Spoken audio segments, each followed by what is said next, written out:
ಇರುವುದೊಂದೇ ಬದುಕು, ಬದುಕಿ ಬಿಡಿ ಪ್ಲೀಸ್. ಈ ಹೆಸರನ್ನ ನೋಡಿನೇ ಒಂಥರ ಆಕರ್ಷಣೆಗೊಳಗಾಗಿದೆ.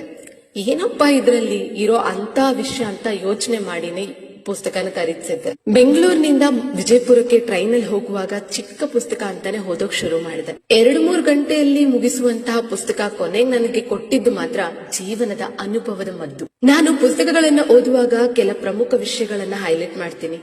ಆದ್ರೆ ಈ ಪುಸ್ತಕ ಓದುವಾಗ ಇಡೀ ಪುಸ್ತಕವನ್ನೇ ಹೈಲೈಟ್ ಮಾಡಬೇಕು ಅಂತ ಅನ್ನಿಸ್ತು. ಇದರಲ್ಲಿ ಇರೋ ಎಲ್ಲಾ ಕಥೆಗಳು ಗೊತ್ತಿದ್ದೋ ಗೊತ್ತಿಲ್ದೇನೋ ನಮ್ ಜೀವನದಲ್ಲಿ ನಡೆದಿರುತ್ತೆ. ಆದ್ರೆ ಅದ್ಯಾವುದು ನಾನು ಯೋಚಿಸಿರ್ಲಿಲ್ಲ. ಓದುವಾಗ ಕೆಲ ಕಡೆ ನಗುತ್ತಾ, ಕೆಲ ಕಡೆ ಮೌನದಲ್ಲಿ ಯೋಚಿಸುತ್ತಾ ಹೋದೆ. ಒಟ್ನಲ್ಲಿ ಹ್ಯಾಪಿ ರೀಡಿಂಗ್.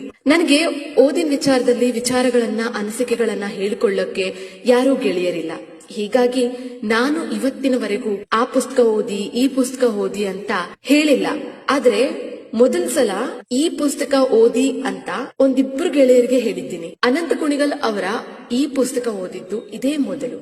ಇದಾದ ನಂತರ ಅವರು ಬರೆದಿರುವ ಎಲ್ಲಾ ಪುಸ್ತಕಗಳನ್ನ ಓದಲೇಬೇಕು ಅಂತ ನನ್ಗನ್ನಿಸ್ತು. ಆದಷ್ಟು ಬೇಗ ಎಲ್ಲಾ ಪುಸ್ತಕಗಳನ್ನ ಓದ್ತೀನಿ, ಅದ್ರ ಬಗ್ಗೆ ನಿಮ್ಗೆ ತಿಳಿಸ್ತೀನಿ.